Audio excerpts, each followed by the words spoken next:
하나님의 말씀은 사도행전 5장 27절부터 32절까지입니다. 사도행전 5장 27절부터 32절까지.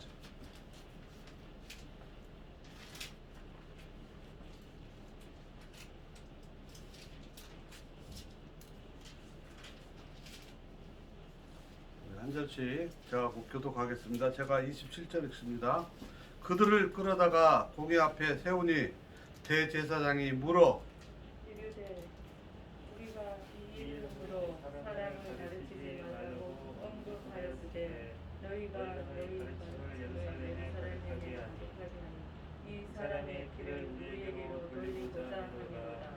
베드로와 사도들이 대답하여 이르되 사람보다 하나님께 순종하는 것이 마땅하니라. 너희가 나무에 달아 지은 예수를 우리 조상의 하나님이 살리시고 이스라엘에게 회개함과 죄사함을 주시려고 그를 오른손으로 높이사 임금과 구주로 삼으셨느니라.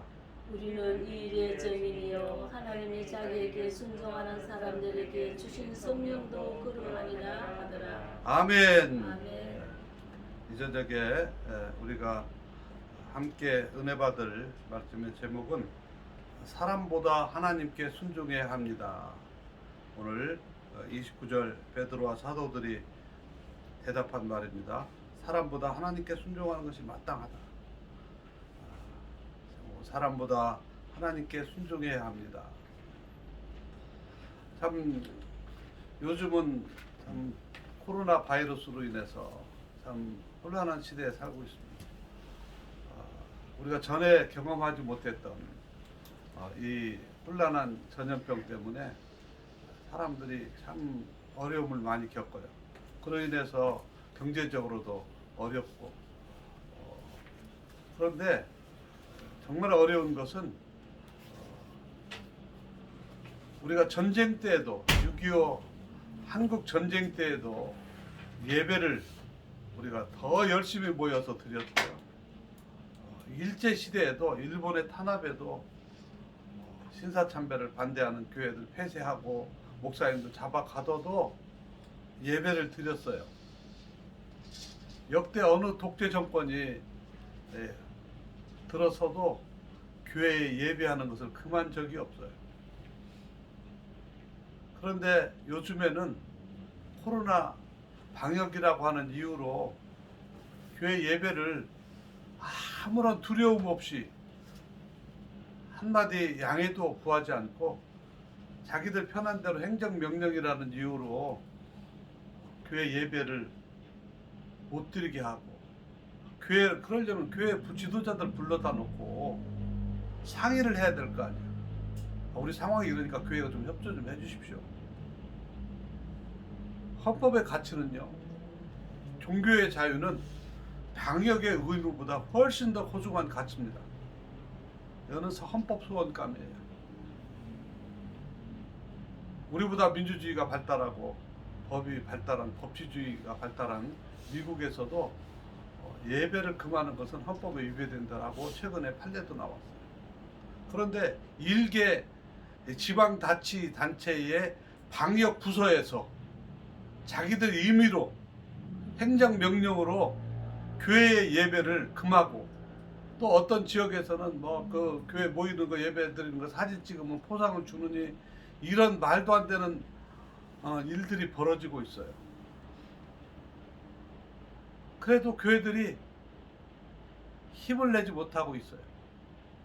참 안타까운 겁니다. 정말 교회들이 힘을 내서 온 교회가 똘똘 뭉쳐서 한 목소리로 무슨 소리냐, 우리가 협조할 거 그동안 해왔고 앞으로도 협조하고 또 교회만큼 방역 잘하는 데가 어디 있습니까? 하고, 그러나 일부 사람 전체 국민 중에서 바이러스에 걸려서 환자가 나오듯이 교회도 국민이니까 교인들 가운데도 교회 가운데도 나오는 거죠. 어떤 한 교회가 나왔다고 하면 교회가 개교회주의인데, 우리나라 우리 개신교는 개교회주의인데 어느 한 교회가 나왔다고 그래 전체 한국 교회가 다 문제가 있는 것처럼 언론도 매도하고 정부 지도자들도 서로 언론이 잘못돼서 그렇게 보도하면 정부의 보건 당국자들은 나와서 그렇지 않다. 나머지 대다수의 교회들은 방역을 잘 하고 있기 때문에 이러고 이래서 우리가 무너지면 안 된다. 이렇게 얘기를 해야죠. 예를 들어서 어떤 식당이 간 환자가 집에 식당에 간 손님이 환자가 나왔다고 하면 그 식당만 폐쇄하지 전국에 있는 음식점들 전부 다 폐쇄합니까?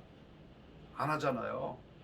그런데 교회는 그 전국에 6만 개가 넘는 교회가 있는데요.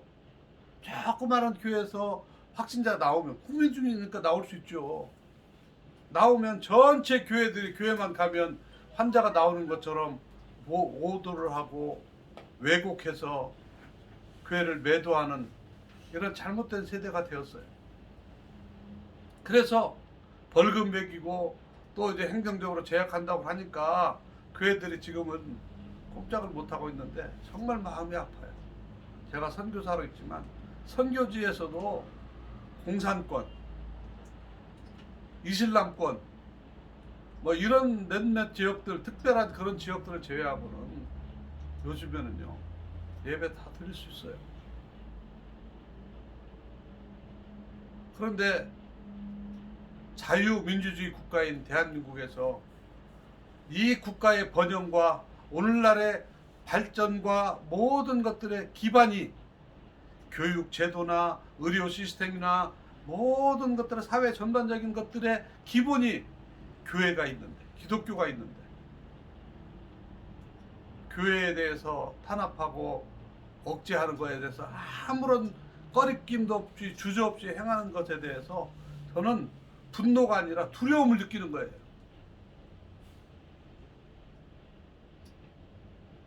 오늘 본문 말씀을 보면 그 당시에 지금 초대교회 상황입니다. 그 당시 초대교회에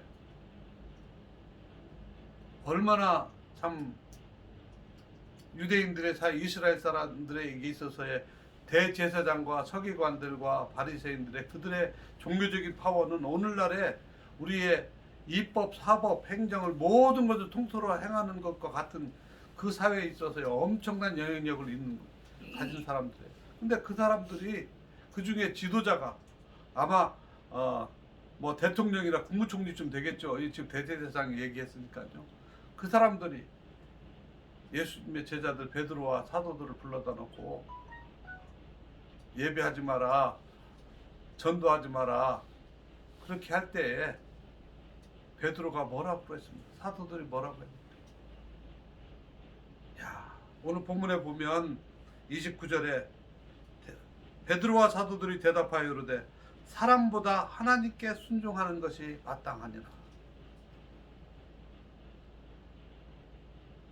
우리가 방역에 협조하지 않는 게 아닙니다. 해야지, 우리도 국민이니까. 그러나 예배는 양보할 수 없다. 우리가 예배 드리다가 확진자나 우리가 책임진다. 우리가 언제든 얼마든지 우리가 안전하게 할 테니까 타치하지 마라. 여러분, 교회의 본질이 뭡니까? 우리가 신학을 할 때 제가 교회의 본질은 예배와 교육과 봉사, 교제입니다. 근데 이거를 다 못하게, 예배를 못하게 하지. 예배 후에 식사하는 것이 얼마나 중요한 교제 시간입니까? 모임도 못하게 하지. 교육을 못하게 하는 거예요. 모이지 못하니까. 우리가 찬송을 하면 기도할 때 통성 기도하면 비말이 튄다고 통성 기도도 못하게 해요. 말할 때 전부 다 그러면은 눈빛으로만 말합니까? 입 안 열고 말합니까? 우리가 하나님 앞 기도, 하나님 앞 때 저는 통성 기도하는 거 그렇게 많이 찬성하지 않는 보수교단에서 자란 사람이지만은 때로는 통성 기도할 때도 있죠. 통성 기도하면 비말이 돼가지고 바이러스에 감염된다? 밥을 먹으면서 비말이 튀면 바이러스에 감염된다? 그럼 식당들 다 폐업해야지. 구청이나 시청에 있는 구내식당들 전부 다 문 닫아야죠. 이건 말이 안 되는 일들을 하고 있어요. 교회들이 요즘에는 교회 주변의 식당들이 장사가 잘 된다고 그래요. 교회에서 밥 못 먹게 하는 식사들 못하게 하니까 다 교회 주변으로 가서 식사하니까 거기에서 먹으면 안 걸립니까? 이러한 참 모순된 정책들을 하는 것들이 있어요. 그런 모든 것을 떠나서, 정책을 떠나서 오늘 우리 초대교회에, 오늘날 우리 교회의 모범이 되는 예수님의 제자들 베드로와 사도들이 어떤 자세를 취했는가.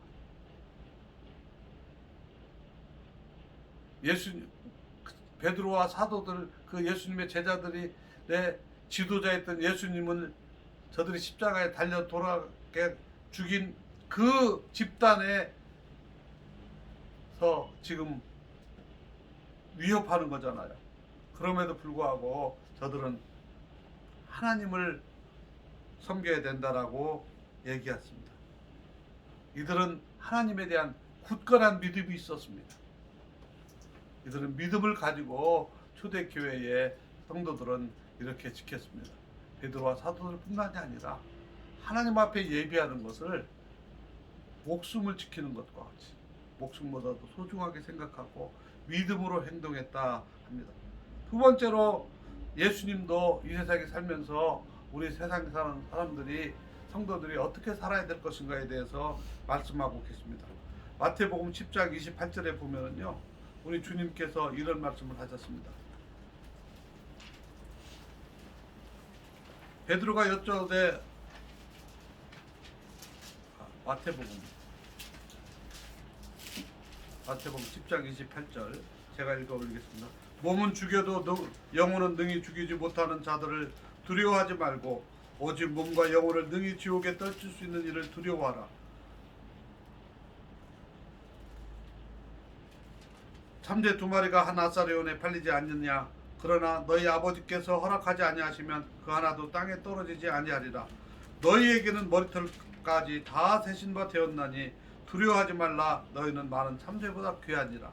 우리 주님께서 그러시면서 중요한 이 말씀을 하십니다. 누구든지 사람 앞에서 나를 시인하면 나도 하늘에 계신 내 아버지 앞에서 그를 시인할 것이요. 여러분, 정말 이 시대는 정말 중요한 시대가 됐습니다.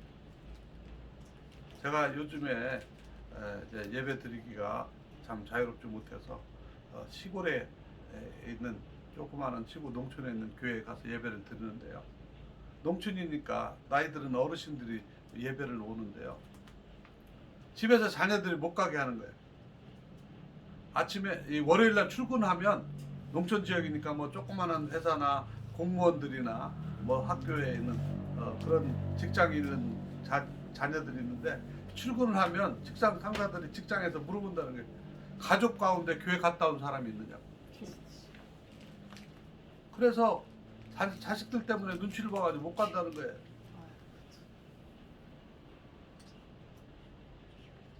그런데 요즘 최근에 와서는요, 이게 오래 지속되다 보니까 그 어르신들이 이런 말씀을, 야, 교회 가서 너네들 말 맞다나 교회 가서 코로나에 걸려 죽으나 교회 못 가서 내가 답답해서 죽으나 마찬가지니까 차라리 교회 가서 코로나 걸려 죽겠다. 그렇게 해서 나오는 분들이 계시더라고요. 할렐루야, 아멘.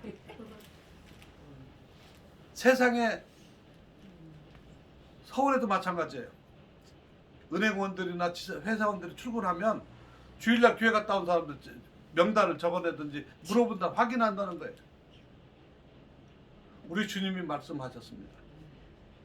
누구든지 사람 앞에서 나를 시인하면 나도 하늘에 계신 내 아버지 앞에서 그를 시인할 것이다.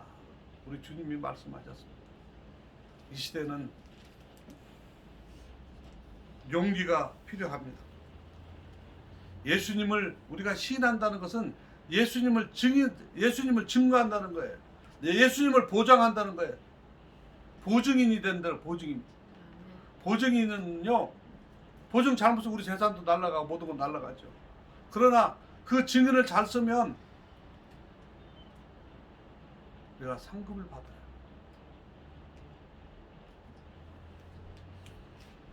예수님을 시인한다는 말은 무슨 말입니까? 우리의 삶 속에서 예수님을 나타내는 거예요. 요즘에 예수 믿는 거를 부끄러우게 만들어 놨어요. 교회 다니는 사람들은 무슨 폐쇄적인 것처럼. 그렇지 않아요. 우리 기독교가 가지고 있는 교육 방법,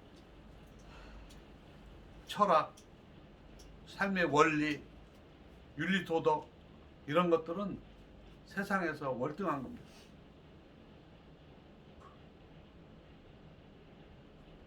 예수님을 믿고 예수님의 가르침을 순종하며 예수님을 증거하는 삶입니다. 예수님을 우리의 삶 속에서 예수님을 나타내는 거예요. 너 주일날 교회 갔다 왔어? 예, 교회 갔다 왔습니다. 왜 죄가 되냐고요? 우리는 예수님을 자랑스럽게 여기는 그런 시대가 돼야 돼요. 사람들이 돼야 됩니다. 아멘. 증인이 되게 하는 아멘. 담대한 우리가 행동을 해야 됩니다. 아멘. 세 번째로는 예수님을 위해서 희생을 감수한 사람들에게 우리 주님은 상급을 주셔요.